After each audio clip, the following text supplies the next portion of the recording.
This is KCAU 9 News at 5. Good afternoon, everyone, and thanks for joining us today. I'm Sophie Erber. Some convicted felons in Iowa will soon be able to head to the polls, getting rid of Iowa's title as the only remaining state to broadly deny voting rights to felons. This morning, Governor Kim Reynolds signing the Executive Order number 7 that restores the right to vote for Iowans that have completed their felony sentences. And it's our top story now at 5. The right to vote and seek public office is important for so many reasons, including enabling someone to become a full member of society again. Reynolds is also pushing to make the restoration of voting rights more permanent than just inside this executive order. An executive order is, at best, a temporary solution. It can be changed with the stroke of a pen by the next governor, which is not good enough. Something that is fundamentally right should not be based on the benevolence of a single elected official. That's why I have been fighting to amend the Iowa Constitution, and that's why I will continue to do so. Now, those who have committed felony homicides are still required to individually apply to the governor for restoration.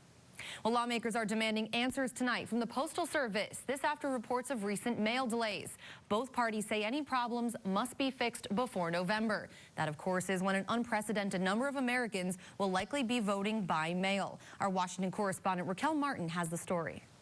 This is unacceptable. People expect the mail to be delivered on time. The November election is just 3 months away, and Michigan Senator Gary Peters points to reports of long-delayed mail at the U.S. Postal Service. They're eliminating overtime. They're eliminating extra trips. Some of the sorting is not being done by machine, and it's being forced to be hand-sorted. He says major budget cutting by the president's newly appointed Postmaster General is already causing problems. Many people get life-saving medicines through the mail.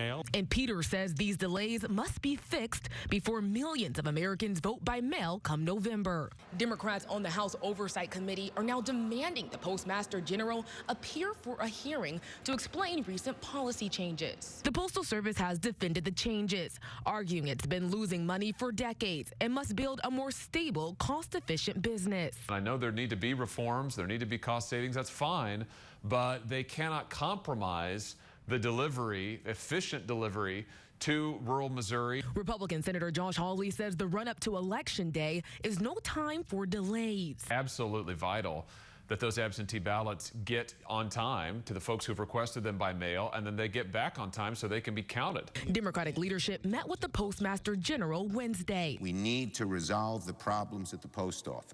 Democrats want $25 billion in the next relief bill to prop up the Postal Service. So far, Republicans aren't biting. In Washington, Raquel Martin. Under the last aid package, Republicans and Democrats agreed to give the USPS a $10 billion loan. Now, that money is expected to run out early next year. Now let's take a look at the latest COVID-19 numbers across Siouxland for you. In Woodbury County, health officials are reporting 1 new virus fatality and a single new case out of 91 total tests. In nearby Dakota County, Nebraska, 2 new cases reported by health officials today. And from South Dakota, Clay County reports 14 active cases, while Union County officials report 38 active cases. You can find the latest COVID-19 numbers right now. It's on our website, that's SiouxlandProud.com, or on the KCAU 9 News app. Former Vice President Joe Biden will officially accept the Democratic presidential nomination in his home state. Now, the original plan was for the Democratic Party's candidate to accept the bid at the DNC. That was scheduled in Milwaukee this month. But of course, due to coronavirus, the convention will now be almost entirely virtual. DNC committee officials put out a statement confirming Biden and other speakers will not travel to Wisconsin. Biden is expected to now accept in Delaware, according to an official. Time now for our first check on the weather tonight. Meteorologist Marcus Beasley standing by for a look at your Wednesday forecast. We started out the day with some serious rain in certain parts of Siouxland, but it's cleared up nicely. That's right, Sophie. We had some showers this morning and clouds, keeping temperatures on the cooler side throughout parts of Siouxland for much of the day, especially central and eastern Siouxland. Our high temperature here in Sioux City up at 77 degrees. We got to 77 in the Mars as well. But notice to the east, 74 was your high in Cherokee, 70 in Storm Lake. So definitely cooler there. But on the opposite opposite side of Siouxland back to the west, 82 in Norfolk and Yankton for your high temperatures and 79 in Wayne. So a big temperature difference, about 12 degrees from Norfolk to Storm Lake here. So those sunny skies in western Siouxland really warming things up earlier. Forecast lows overnight tonight. They will drop down into the lower to mid 60s. There's the chance for a few showers and storms overnight tonight. I'll have more details on that and what the rest of the week is looking like coming up in the 9 on 9. Sophie? Thanks a lot, Marcus. We'll check back. Well, authorities tonight are asking for your help. That's to find a boat involved in a hit and run. According to the Iowa Department of Natural Resources, the incident occurred on West Lake Okoboji. It was on Tuesday around 10:35 in the evening near Manhattan Point. Officials say an unidentified boat struck another boat from behind and then fled. The operator of that boat was hit. That was 52-year-old Vaughn Wickman of Spirit Lake. He was left injured and had to be taken to the hospital for treatment. Anyone who's seen a boat with front-end damage or has information on this incident is asked to immediately contact their local Department of Natural Resources.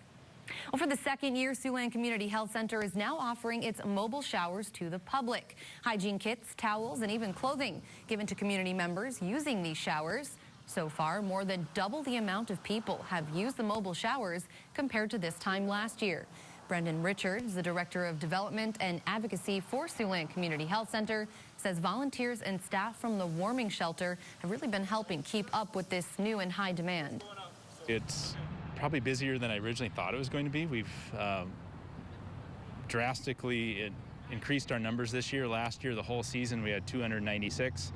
So far here, just the 1st of August, we're at 477. So we've increased dramatically. Coming up tonight at 6, KCAU 9's Lydia Vasquez takes a look at the role these portable showers have played in our community. LifeSkills is an organization that helps people with disabilities develop tools to help them succeed day by day. LifeSkills depends on fundraisers to fund many of its programs, but this year those fundraisers have been affected by COVID-19. KCAU 9's Jessica Watson showing us how the organization is now adapting. LifeSkills in Lamar's had to shut its doors when COVID-19 shut down many businesses. Now they are back up and running, but they say opportunities to raise money are slim. What have you learned while you're here? Staying focused. Staying focused? Yes. That's good.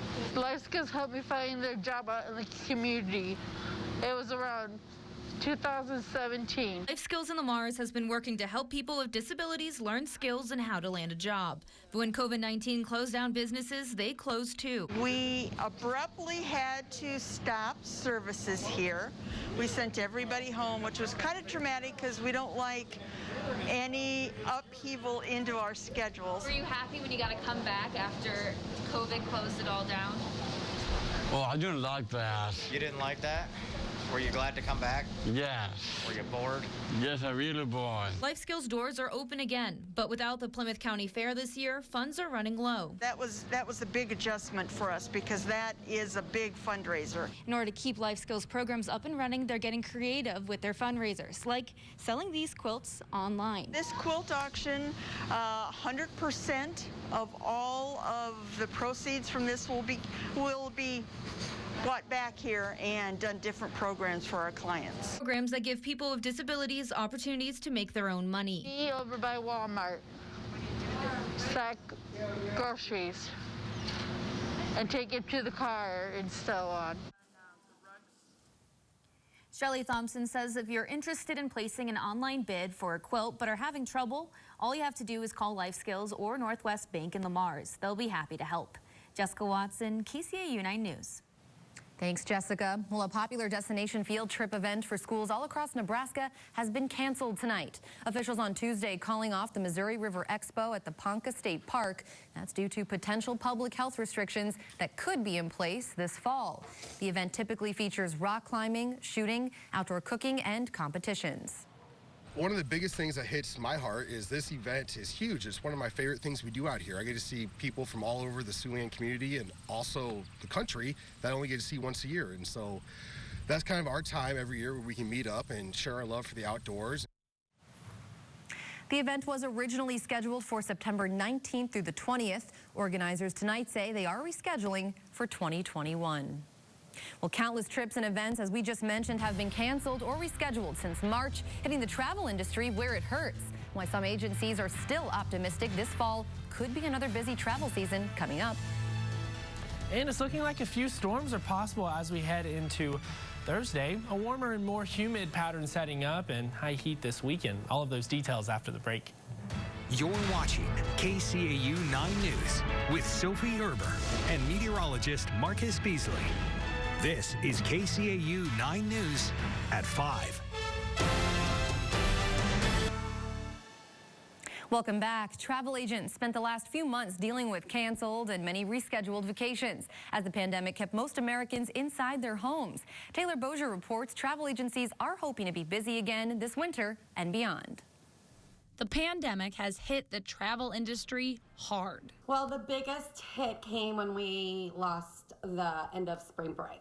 And travel agencies have been struggling ever since. I can't paint a real rosy picture of the number of vacations we've canceled is just tremendous. But they have hope for the future. The deals are really, really good out there for the winter and for next year. It's been a little bit slower of definitely, booking of 2021 season, but we're confident that it's going to come back, and we're confident that, we're going to be busy again, and we're going to make it through this. If you do travel right now, it may look different. All the restaurants aren't open. Maybe the entertainment's not what the entertainment's been.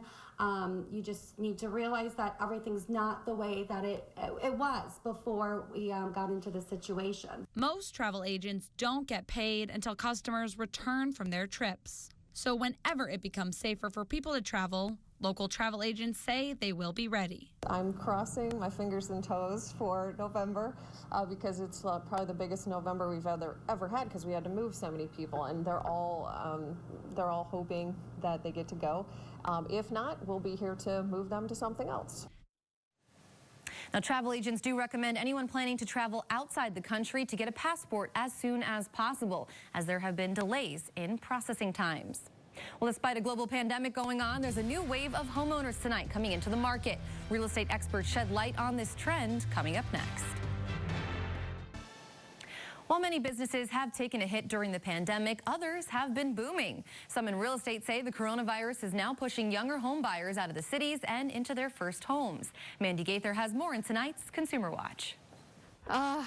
This is what we're desperate for in the city. For many young home buyers, COVID-19 is making the green space of the suburbs more attractive. The value of the city to us was being around all the people, being able to go to all the restaurants and the culture, like the museums and the plays and everything. And so you remove all of that, it's difficult to justify paying the rent, being in a small confined space, and having no access to being outdoors by yourself. First-time homebuyer applications jumped 20% in June compared to that same month the year before, according to CoreLogic, a company that analyzes business statistics. We're based in Darien, Connecticut. So in the first 6 months, which is really incredible when you think about how much business was not being able to be done during the pandemic, Fairfield County as a whole did about $2.36 billion in sales, and that's 12% over the same period last year. And even better than that, if we're just looking from the end of June to the end of June, pending sales are up 49%. It's really skyrocketed. I think the majority of what we've seen are people that have been considering moving to the suburbs from the city. And it's really kind of been the nudge that's got them to the burbs, just with everything going on in the pandemic. For today's Consumer Watch, I'm Mandy Gaither. Taking a live look now outside, Marcus has another check on our forecast into the weekend coming up next. Before we wrap up at 5, let's take a quick check on what's ahead at 6. For that, we head to the newsroom where Tim is standing by. Hey, Tim. Hey, good Wednesday afternoon, Sophie. As you mentioned earlier in the newscast, a big day today in Des Moines as Governor Reynolds signs that order that centers on felon voting rights, restoring those rights. It ends Iowa's place as the only state in the nation that was preventing felons from getting those voting rights. We're looking inside the numbers, and you might be surprised how many people that impacts. Also, the largest outdoor expo in the Midwest has fallen victim to the coronavirus. Each summer, thousands head to the Missouri River Outdoor Expo. That's at the PONCA State Park. There's sometimes 90 hands-on activities included there, but this time it won't happen until 2021. That's a big disappointment for a lot of local families who make that a yearly tradition.